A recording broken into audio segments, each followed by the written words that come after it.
Salut, bienvenue à tous pour un nouvel avis à tiède sur Disney, ça fait un petit moment, et on va parler donc de remake de Mulan.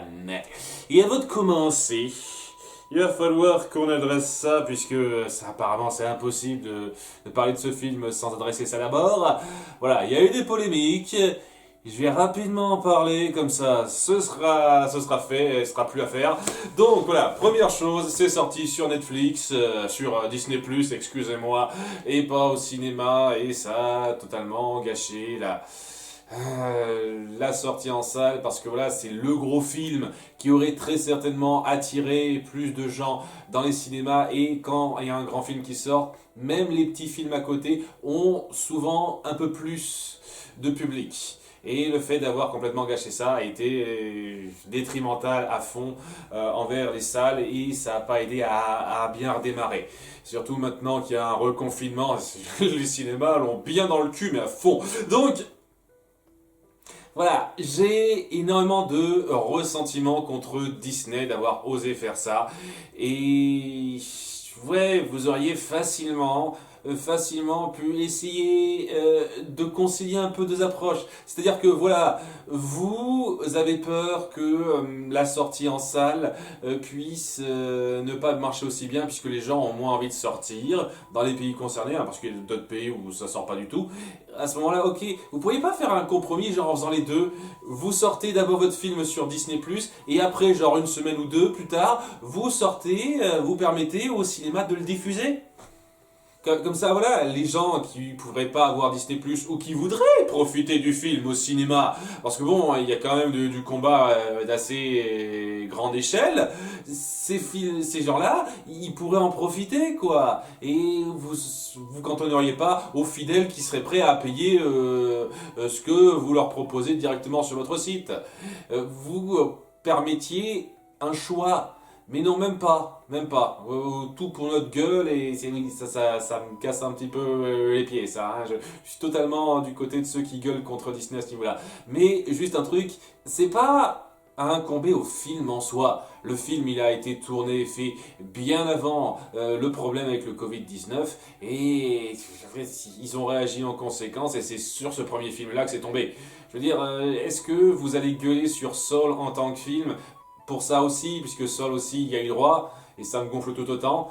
Je sais pas. Donc voilà, c'est un truc contre Disney, mais pas contre le film en lui-même. C'est juste qu'il fallait que ce soit le premier sur lequel ça tombe. Voilà.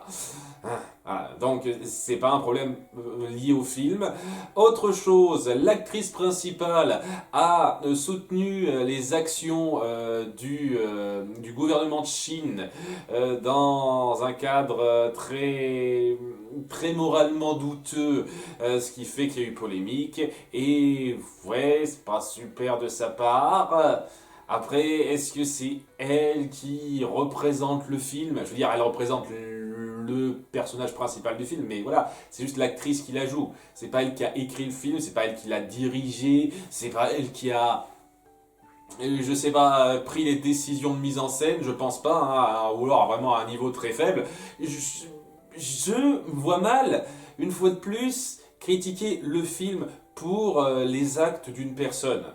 Vraiment, d'une personne qui joue dedans et qui n'a pas donc eu un mot à dire sur les gros morceaux, le sel principal du film. Et est-ce que le film mérite d'en pâtir particulièrement en soi par rapport à ça? Et pour ma part, en ce qui concerne cette polémique-là, non. Même si c'est clair et net que, avec ce film et d'autres cas, que Disney et les grands studios en règle générale essayent vraiment de bien caresser dans le sens du poil la Chine. Ça se sent tellement, mais ça fait des lustres que c'est le cas, hein. Ça fait des lustres, hein. Disney, ce n'est qu'un parmi tant d'autres, et ce film, c'est un film qui a essayé de bien brosser la Chine dans le sens du poil, et ben, c'est pas super bien passé. Ça n'a pas connu un grand succès, hein, tant pis. Hein, ils ont essayé de manger à cet atelier-là, et ça n'a pas marché, comme ça n'a pas marché avec d'autres cas. Par exemple, le film Le Dernier Maître de l'Air de Shyamalan, eh ben, ça a essayé de caresser la Chine dans le sens du poil en changeant les races représentantes des différentes nations pour que ça soit moins insultant, moins critique sur le passé de l'Asie et les implications négatives quant au pays de la Chine. Et ça n'a pas marché, vous voyez. marché.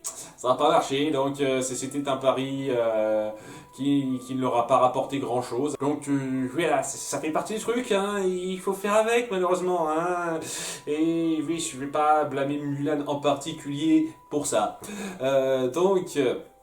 Il reste le dernier point polémique, et celui-là je vais moins le pardonner par rapport au film, c'est que on a tourné sur un endroit où il y a eu un peu de la répression de peuple. Alors je ne sais pas exactement les détails, je ne me suis pas penché en détail, mais voilà, ça a l'air d'être une affaire sacrément grave. Les responsables du projet ont décidé de tourner là, ils ont remercié l'endroit pour les avoir accueillis, et ouais, quand il y a un passé assez douteux autour des exactions qui ont pu être commises là, voilà, c'est discutable, discutable. Donc voilà, c'est le côté moralement douteux sur lequel je vais être assez d'accord avec l'avis de la masse, comme quoi il faut un peu blâmer ce film. Oui, là, sur ce coup, il faut blâmer le film pour ça. C'était une très mauvaise décision de faire ça. Est-ce que ça suffit à plomber tout le film et à le considérer comme horrible? J'ai envie de dire, ça dépendra un peu de votre sensibilité par rapport au sujet. Moi-même, j'estime que je ne m'y connais pas assez en matière de détails pour émettre un jugement précis, même si oui, ça laisse un arrière-goût très ennuyeux, et je comprends les gens qui auraient beaucoup de mal, qui détesteraient ce film à cause de ça. Voilà. C'est dit. Et donc, on va parler du film en lui-même maintenant, ce serait cool, hein. On a passé bien 10 bonnes minutes sur ce détail-là. Ça va être long cette vidéo, ça va être super. Donc voilà, Mulan 2020, le remake, le film sur lequel tout le monde a craché, encore le remake de trop, une belle merde qui crache à la gueule de ce que représentait l'original. Ah, c'était affreux, et ben je trouve pas. On va croire que je le fais exprès, mais j'ai plutôt apprécié le film, sans le trouver extraordinaire, sans trouver une seule seconde que c'est au même niveau que le film animé original. On en est assez loin, mais ça allait. Et dans le bon sens, c'est pas juste une version au rabais du premier film qu'on a eu, c'est vraiment une toute nouvelle approche.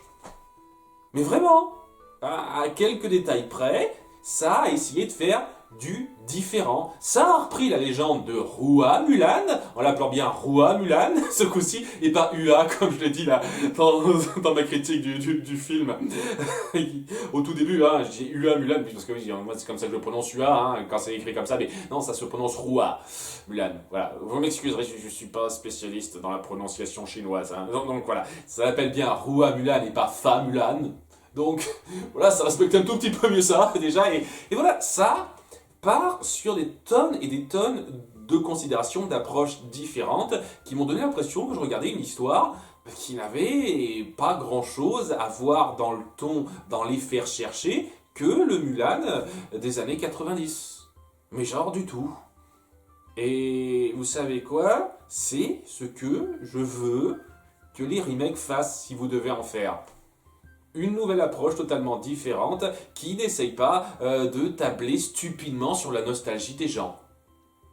Et c'est pour ça que je suis un peu irrité de voir le nombre de personnes qui arrêtent pas de dire « Ah, mais c'était affreux, ça crache à la gueule du film original ». Non! Ça raconte quelque chose de totalement différent à partir d'une légende commune, mais voilà, ça n'a rien à voir. Que vous n'aimiez pas ce film, ça se comprend, mais que vous disiez que c'est une insulte au film de départ, je suis désolé, faut arrêter. Faut arrêter. Quoi, ce n'est plus du tout le même film. Ça n'a rien à voir. Ça n'essaye pas d'attirer votre fibre nostalgique de façon grossière et pourrie comme ça l'a fait avec Aladdin, La Belle et la Bête et le Roi Lion, en reprenant exactement les mêmes scènes à l'identique, avec juste des acteurs en live action. Et ça essaye pas de recopier une formule qui a marché avant.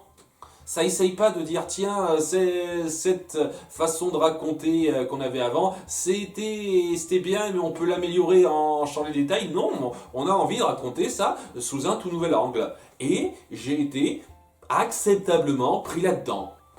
Voilà.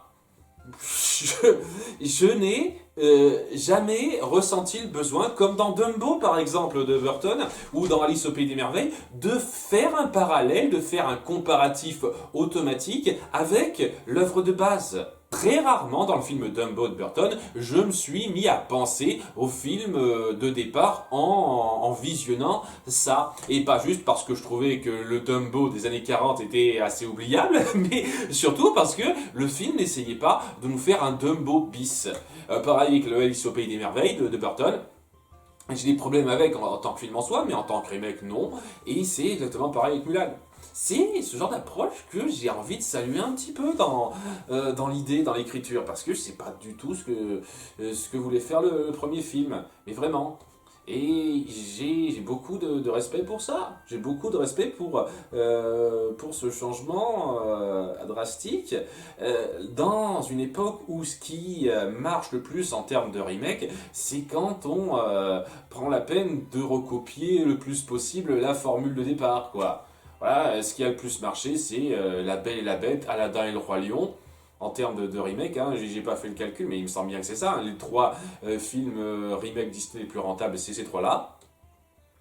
Et voilà, c'était du copier-coller dans le ton, à plusieurs moments, dans le déroulé, dans les scènes, c'était du gros copier-coller à de nombreux moments. Là, il y a très très peu de copier-coller. Et je vais en parler rapidement, il y a trois passages qui rappelle un peu au film animé, qui donc donne à ce film l'excuse du titre de remake, parce que techniquement ça devrait même pas être un remake pour moi. Ça, à quelques détails près, ce serait juste une nouvelle version de raconter la légende de Mulan, hein, à deux, trois détails près. Voilà, les deux, trois trucs donc qui m'ont un peu ramené à ça, c'est d'une part les reprises de certaines musiques en fond qui n'essayaient même pas de recapturer la puissance d'un instant même, elles étaient situées à d'autres endroits que d'habitude dans le film animé de base. Donc voilà quoi, on réutilisait la partition sonore, parce que là c'est les musiques et il n'y a aucune chanson là-dedans,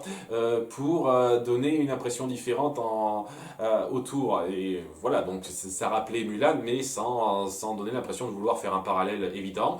Il y a la scène de la marieuse à un moment donné au tout début du film qui est jouée différemment, mais ça repose sur le même principe quoi. On se présente à la marieuse, on fait une bourde à cause de l'insecte qui est là, c'était superflu et sans intérêt. La marieuse qu'on met en avant, je vois pas l'intérêt de passer du temps là-dessus quoi. Voilà, la marieuse, je comprends que ça fait partie de la culture du moment, on aurait pu sauter ça, ça fait partie des trucs grossiers. Et le personnage de Cricket, vaguement, parce que voilà, il n'y a pas de Cricket, il n'y a pas de Mouchou, il n'y a pas de beaucoup de trucs qu'il y avait dans le film animé, mais il y a un vague équivalent, et quand je dis vague, c'est super vague équivalent au personnage, puisqu'il y a un soldat qui s'appelle Cricket, c'est son surnom. On aurait pu se passer de ça. Voilà, je sais qu'il y a un cricket dans le film original. Vous n'étiez pas obligé de me le rappeler comme ça. Vous auriez pu virer ça. Voilà, c'est deux personnages à virer, quoi, en gros. La marieuse et Cricket, vous verrez ces deux-là. Et pour moi, je fais quasiment aucun rapport, aucun lien avec le film de 98. Donc, voilà. C'est ça le truc qui fait que ce film, pour moi, ne mérite pas à ce point de se faire chier dessus, tout du moins en comparaison avec le film de base, parce que ça essaye tellement de s'en détacher, mais tellement, au point où ça se ressent complètement comme une œuvre qui veut raconter une légende à sa sauce. Totalement à sa sauce et pas profiter de la nostalgie des gens stupidement pour les attirer. Et voilà, c'est ça qui me gonfle de la part des gens, quoi. Ce besoin de faire le rapport là où il n'y en a pas tant que ça. Parce que oui, si on fait des comparatifs, je vais être clair, le film animé est mieux réussi sur beaucoup de points. Hein, l'héroïne principale est plus attachante, l'action, la mise en scène est plus forte. Il y a pas mal de passages qui sont beaucoup plus marquants et mémorables dans le film animé que maintenant. Et ouais, certains personnages dans leur réécriture ne rappellent que très peu les personnages de base. Et donc, à nouveau, ça donne des personnages propres à eux, en tout cas en comparaison au film de base. Mais voilà, ces personnages propres à eux, si on le compare vaguement à leurs équivalents, leurs homologues de base, et ben ils sont pas aussi impactants, aussi forts, aussi attachants. C'est sûr, l'empereur par exemple, c'est le gars honorable, un peu sérieux sur les bords, il n'est pas ultra marquant.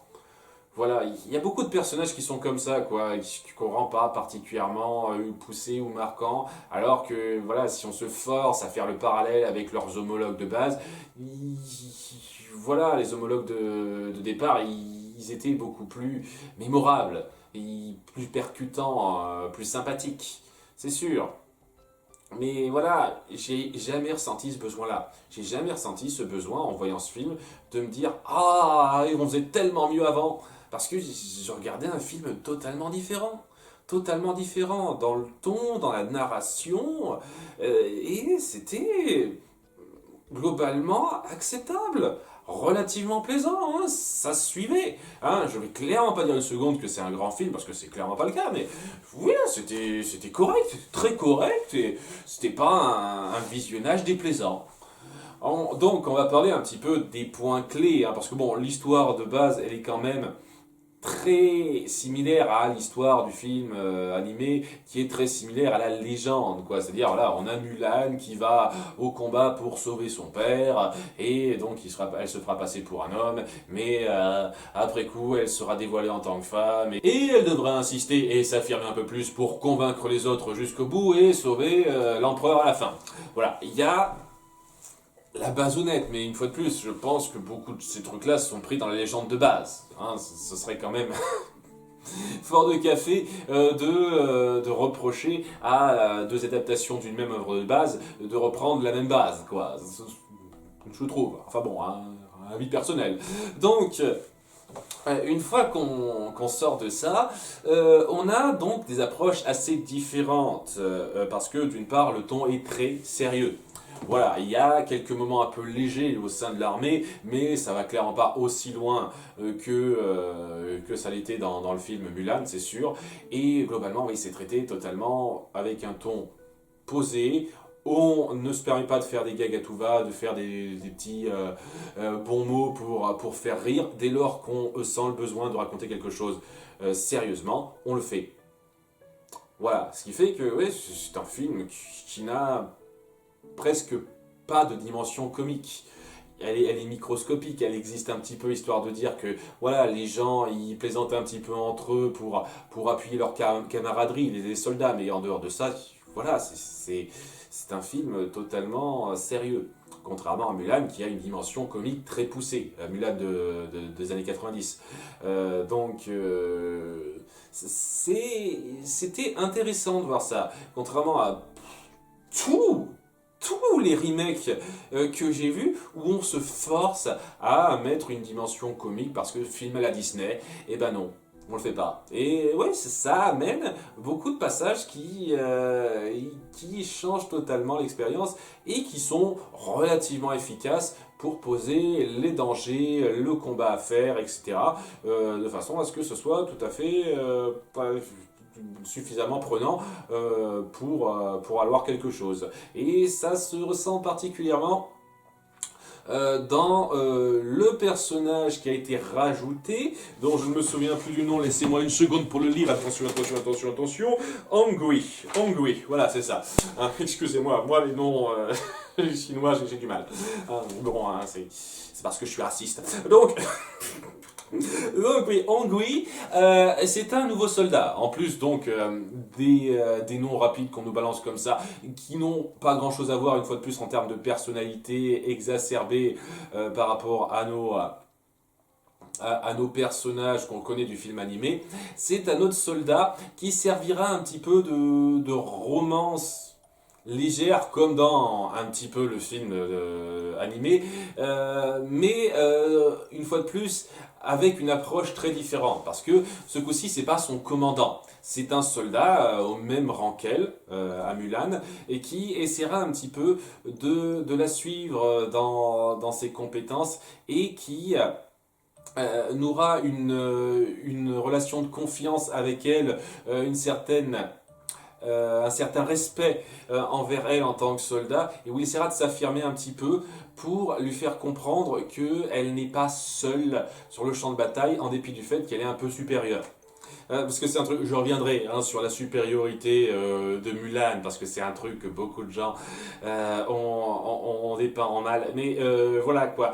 Il y a pas mal d'interactions qui sont sympathiques entre ceux là, où ils apprennent à se connaître un petit peu, et notamment lors de la scène du bain. Alors vous vous souvenez de la scène du bain dans le film animé. Alors il y a une scène qui au départ aurait pu vaguement rappeler ça, mais une fois de plus, on part sur une direction totalement différente quand ça arrive, où donc elle se baigne toute seule dans un étang parce que voilà, elle veut pas être vue nue auprès des autres, hein, logique, et où donc Ongui vient la voir en tout bien tout honneur, hein, en pensant que c'est un mec, pour se baigner avec elle, seulement elle lui tourne le dos, elle veut pas lui parler.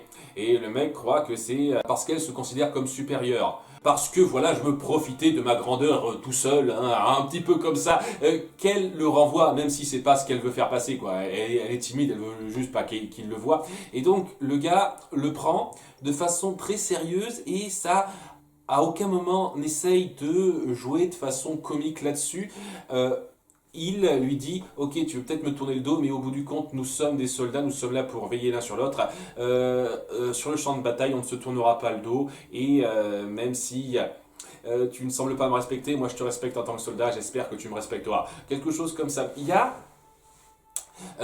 cette considération du groupe qui se met en place de la part de Mulan, qui est très intéressante à travers ce personnage, et un petit lien spécial qui se noue entre eux, où ça n'ira pas énormément plus loin à la fin, ça reste un petit peu ouvert comme dans le premier film, mais à nouveau d'une façon assez différente. Qui est bien fichu, bien rendu. Et ouais, ce qui est rendu de façon intéressante et acceptable aussi, c'est la nouvelle approche de Mulan, et je sais que je vais pas être d'accord avec beaucoup de monde, mais voilà le topo. Dans le film animé de base, on a une Mulan qui est un petit peu empotée sur les bords, un peu rêveuse, mais et qui a pas forcément les qualités notables, faciles pour être une bonne épouse.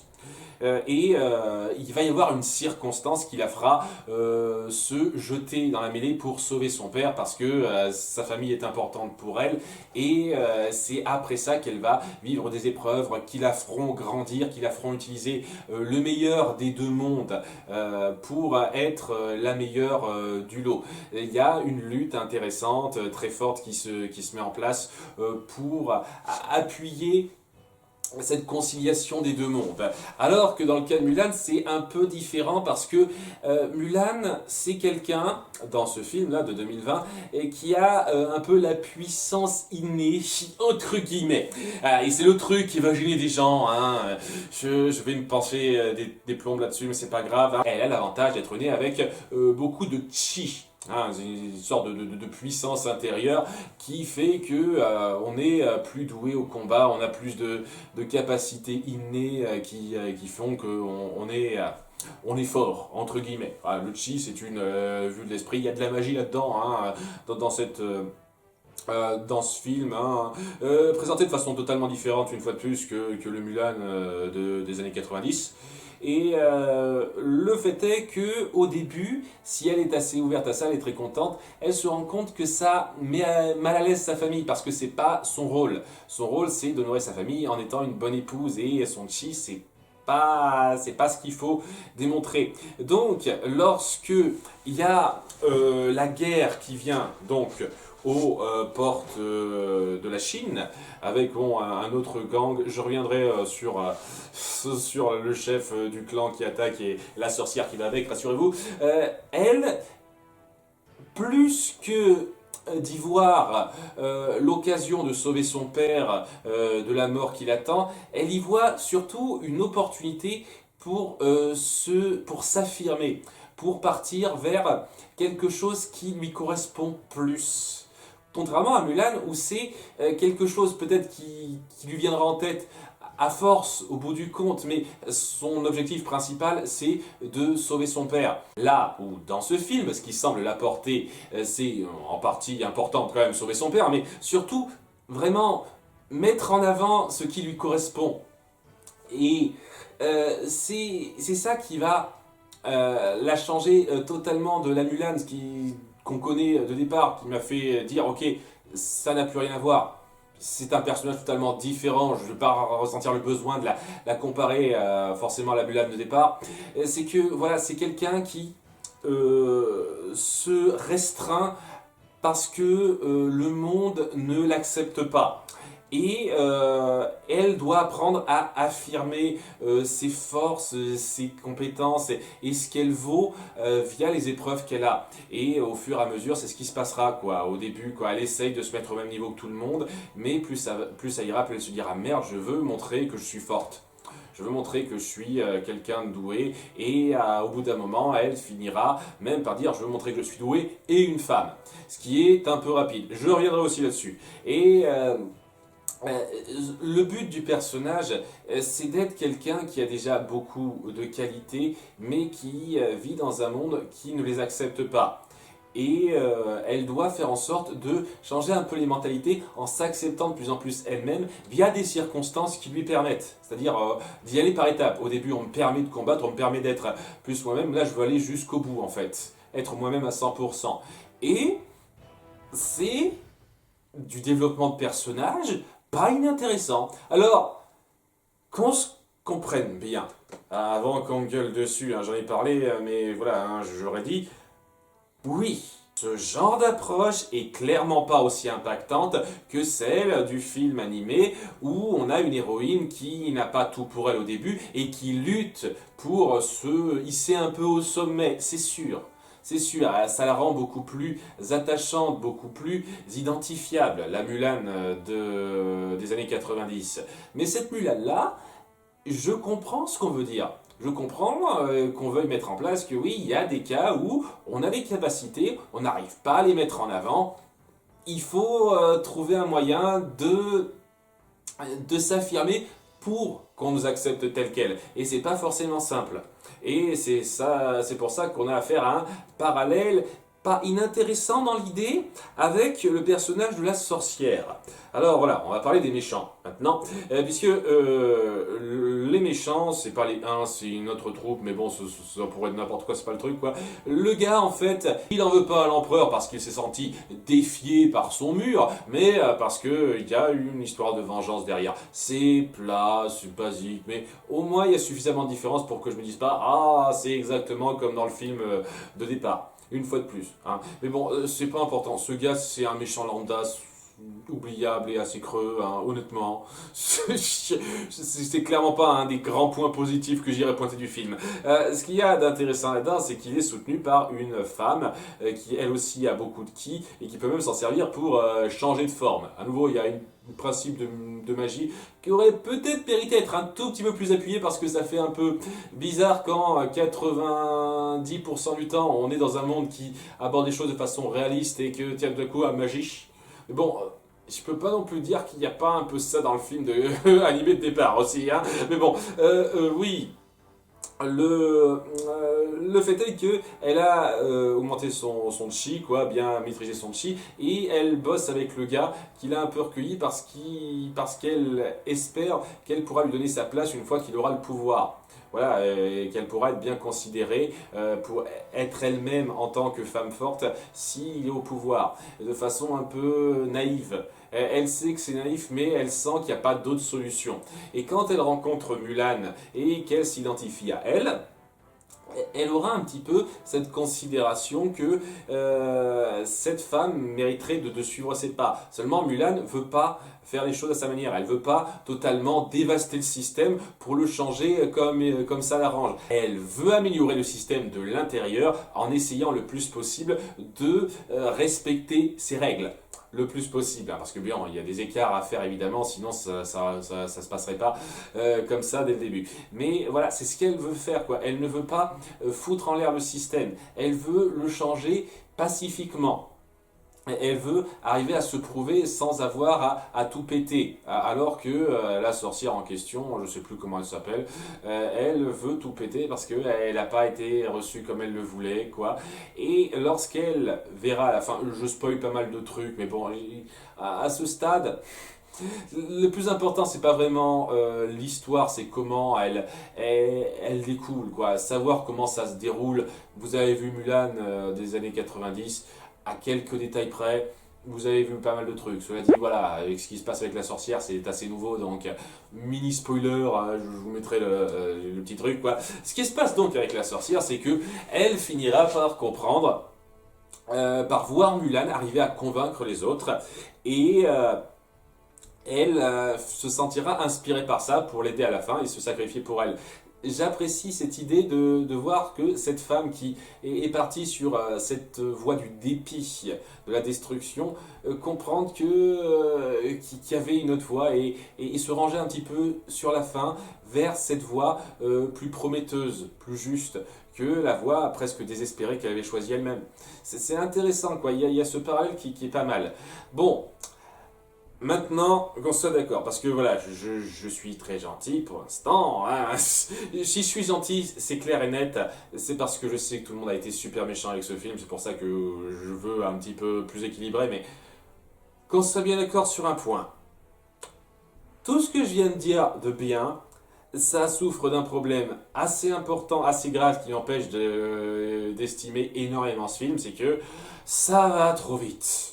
Le lien entre Mulan et les autres soldats, c'est sympa, le peu de temps qu'on le voit, mais ça manque de temps, ça manque de scènes, ou alors faut passer plus de temps sur certaines scènes, quoi, pour que ça ait plus de sens, plus de poids, surtout au moment où elle finira par être acceptée par eux, ça fait un peu rusher sur les bords.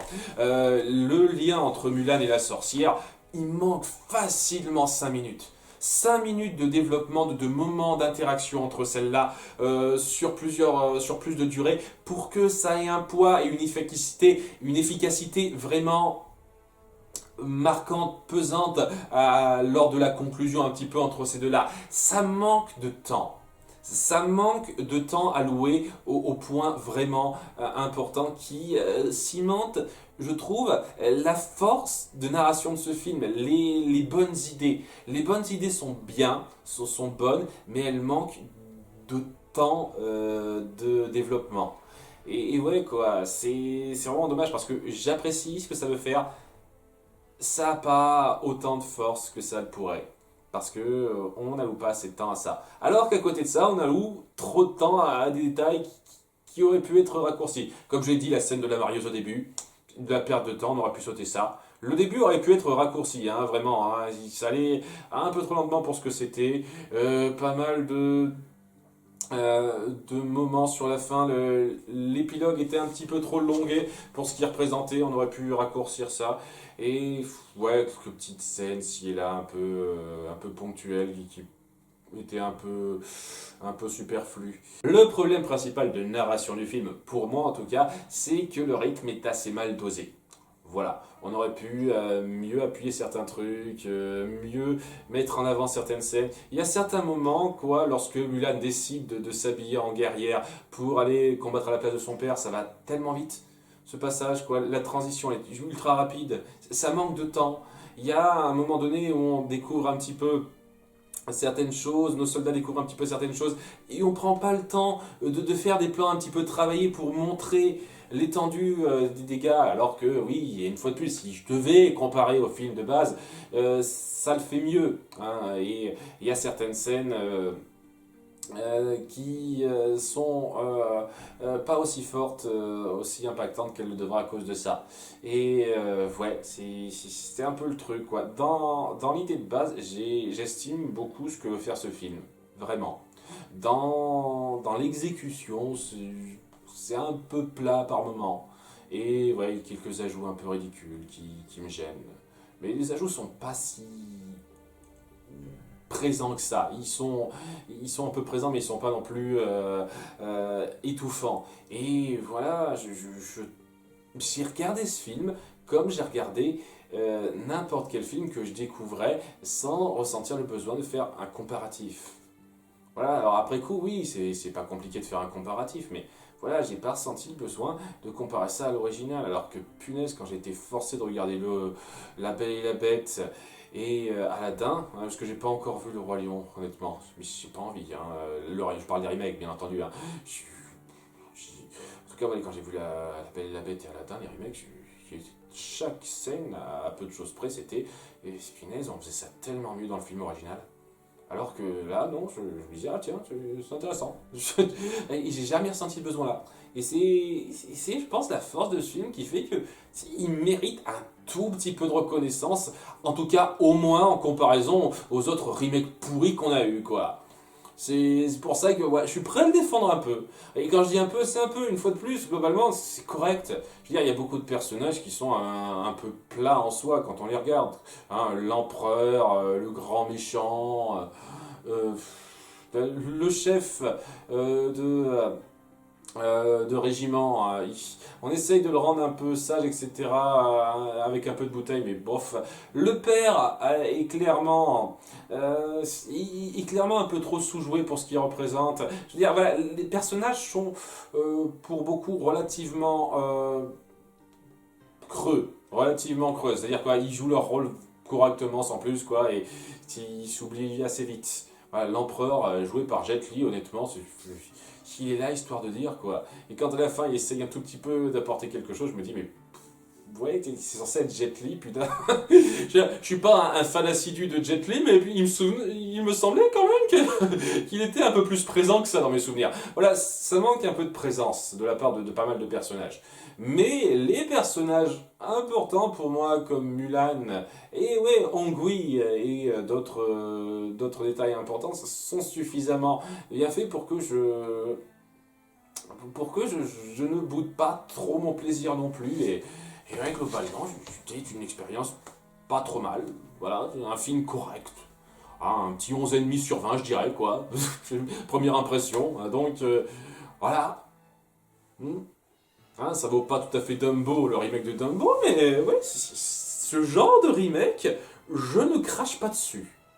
Voilà. Et voilà, dernier message rapide à ceux qui n'aiment pas la façon dont est traitée Mulan parce qu'elle est trop puissante, elle est déjà à tous les pleins pouvoirs dès le début, tout ça, tout ça. Ok, vous savez quoi? Je comprends que ce genre d'approche ne vous plaise pas, je comprends que voilà, un personnage qui est déjà très bien comme il est au début, ça vous agrippe pas plus que ça. Mais sans vouloir être vexant, j'espère que vous n'êtes pas de gros hypocrites par rapport à ça et que soit vous avez une raison qui va un petit peu au-delà de ce concept-là, parce qu'à ce moment-là, je sais pas, hein, il y a le docteur Manhattan dans Watchmen, vous devez le détester. Il est parfait, c'est un quasi-dieu en termes de pouvoir, quoi. Vous devez le détester, ce personnage. Ou alors, vous l'appréciez, le personnage, parce que vous trouvez que son exécution est mieux faite que dans Mulan. Voilà, pour des raisons un peu plus poussées que oh, elle est trop forte dès le début. J'espère que vous avez un truc pour ça. J'espère que vous avez une raison, une explication un peu plus poussée que ça. Déjà, d'une part, et aussi, vraiment, s'il vous plaît, est-ce que, à un moment donné, vous pourriez présenter ça bien, sans le ton qui vous fait passer pour des gros connards, en fait? Vous savez, il est fou, hein, ça fait chier de nous forcer des femmes fortes comme ça en pleine gueule! Et est-ce que vous pourriez juste dire, ah, c'est vraiment dommage, chiant de mal faire à ce point un personnage, et ça tombe mal que ce soit, encore une fois, sur une femme, je trouve. Voilà, ce serait cool de bien écrire des personnages féminins forts. Et pas juste dire vous forcez les personnage féminin, force, ça me fait chier. C'est parce que je suis désolé, là, vous passez pour des gros cons. Hein. Présentez-le bien. S'il vous plaît, hein, ce serait cool, là, parce que j'ai vu des tonnes de commentaires comme ça, de façon de présenter le truc, à un stade où ça me saoule horriblement. Donc voilà, je dis pas une seule seconde que le personnage de Mulan dans ce remake est excellent, au contraire, je peux voir qu'on puisse se trouver un peu trop froid et pas extraordinairement bien développé. J'apprécie énormément l'idée autour du personnage, honnêtement, personnellement, mais je comprends qu'on soit pas chaud à ça. Je trouve clairement que la Mulan du film original est plus intéressante, plus attachante dans son approche, c'est évident. Mais voilà, c'est pas du tout la même approche. Et voilà, cette approche, elle est pas affreuse pour moi. Ça rend pas le personnage Marissou emmerdant ou quoi que ce soit. Ça rend juste le personnage particulier. Intéressant dans sa mentalité, sa façon de le montrer. En ce qui me concerne, pas de la façon la plus fascinante qui soit, mais suffisamment intéressant pour que ça me fasse pas gueuler comme la plupart des gens. Ah. Voilà, punaise, je savais que ça durerait des plombes. Donc, est-ce que c'est un film que je recommande? Je recommande un visionnage, faites-vous une idée. Après, hein, faut pas vous attendre à quelque chose de sensationnel. Hein. La mise en scène, une fois de plus, casse pas la baraque. Le combat, je n'ai pas trop parlé rapidement, mais voilà, les combats sont relativement cool. Et à nouveau, une fois de plus, ça part sur de l'approche différente du film animé, c'est évident, puisqu'on fait ça en live action. Et ça fait le taf quand on se centre sur le combat. En dehors de ça, le travail sur les plans, le montage, ça fait du passable, quoi. Il n'y a rien d'ultra marquant et il n'y a pas de travail ultra poussé à ce niveau-là. Voilà, si je devais parler rapidement du visuel, du travail de recherche cinématographique derrière ça. Mais le récit en lui-même suffit à rendre l'expérience pas désagréable. Bon, je me suis beaucoup trop répété et faites-vous votre avis, vraiment. En tous les cas, je vous donne rendez-vous le mois prochain pour parler de Soul. Enfin, espérons, à très bientôt. Au revoir.